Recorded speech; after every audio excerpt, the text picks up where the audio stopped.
Let's see how we can take Excel files that contain pivot tables and reduce those file sizes by upwards of 99%. I have a workbook with one sheet. Now in this sheet is a table which is very simple: date, product information, cost of goods. But there are almost 800,000 records in this table. So even though the table itself does not have that much information column-wise, it does have a lot of information row-wise. Let's see how big this file is if it just contains the data and nothing else. I saved the file and I called it Step 1 Data Only. And we can see that this file is just over 30 megabytes in size. Now let's make a single, very simple pivot table. We'll take the sales rep IDs and show their total cost of goods. So I'll go up to Insert, Tables, Pivot Table, and I'll just put this pivot table on a new sheet. I'll hit OK. For the pivot table structure, we'll put the sales rep ID in the rows and the cost of goods in the values. So we've reduced that 800,000 row table to 25 rows. You may not be aware of this, but when you make a pivot table, the pivot table is not actually reading the data set that you built it from. Instead, a copy of the data set is made, and it's put into this thing called the pivot cache. And then the pivot table is built from that pivot cache, that copy. Now, the reason for the pivot cache is that pivot tables are one of the fastest features in Excel, and they're fast because of the cache. If the pivot table had to read through 800,000 records every time it made a calculation, it would be very slow. So the copy of that table turned into the cache is optimized. And it would take a whole nother video to go through all of the different optimization techniques. But one of the optimizations is to compress that data so it doesn't take as much space.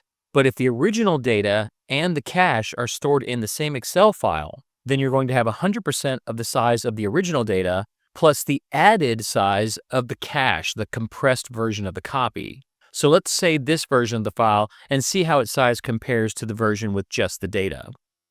The second version of the file is 136% the size of the original file. So the original file was 30 megabytes. This file is now 41 megabytes because it's all the original data plus the compressed copy of the data. And from this file size, it looks like it compressed it down between 50–60%. The pivot table itself also adds size to the file, but the pivot table size is so minuscule, it's almost like a grain of sand on the beach. But it is adding size. Now, if you've ever used pivot tables before, you're probably familiar with the drill-through feature.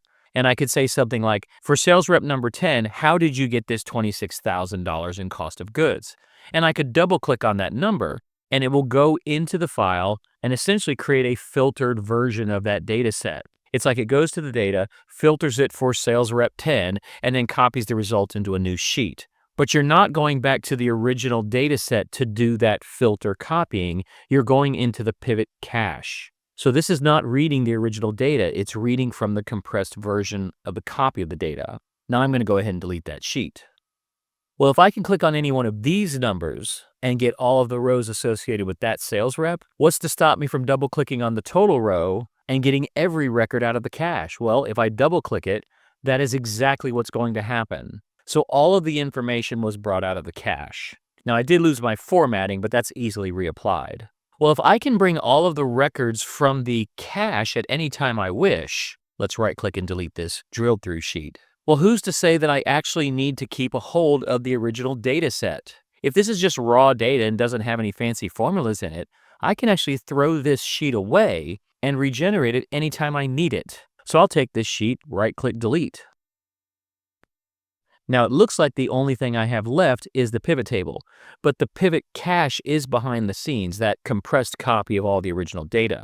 Let's save this file and see how big it is once we've deleted all the original data. Our file went from 41 megabytes down to 11 megabytes. And this is also a good way to understand that now that all we have left is the cache and the single pivot table, remember the pivot table is very tiny, the file size for version 3 is just the difference between version 1 and version 2. Version 1 is the data only, version 2 is the data with the cache. Well, if I just keep the cache, that's the difference. If you were to send this to somebody and all you wanted them to have was the pivot table, as it stands now, nothing would keep them from double-clicking on one of these numbers and drilling into the cache and seeing all the original transactional data. Well, here's how we can rid ourselves of the cache and leave only the pivot table so this drill through feature won't work. To do that, we'll go up to the Pivot Table Analyze ribbon and go to Pivot Table Options. On the Data tab, there's an option for Save Source Data with File. This is the cache. So if you don't want to keep the cache because you don't want people drilling into it to see the details, you can uncheck this box and hit OK. Now let's save the file, which no longer has the original data and no longer has the compressed copy or the cache of that data. Now we see version 4 of the file, and it's only 13 kilobytes in size, which is 99.9% smaller than version 3, which stored a copy of the cache and one pivot table. And remember, that cache was compressed. So we went from version 1, data only, 30 megabytes. We made a copy of that data and compressed it. That became the cache and made one pivot table. Now we're up to 41 megabytes, leaving us at 136% of version 1's file size. Then we got rid of the original data, leaving us with only the compressed copy or cache of that data and the one pivot table.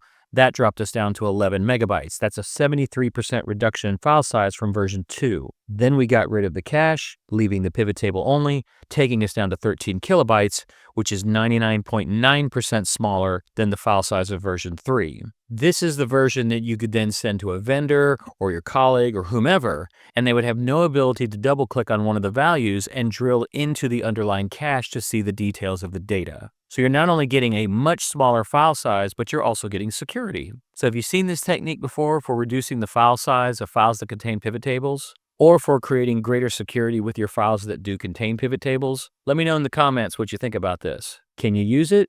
Would you use it? Don't forget to download these files from the link in the video description. And as always, put your thoughts in the comment section. That really helps drive engagement. Thank you for watching, and remember, at BCTI, the learning never stops.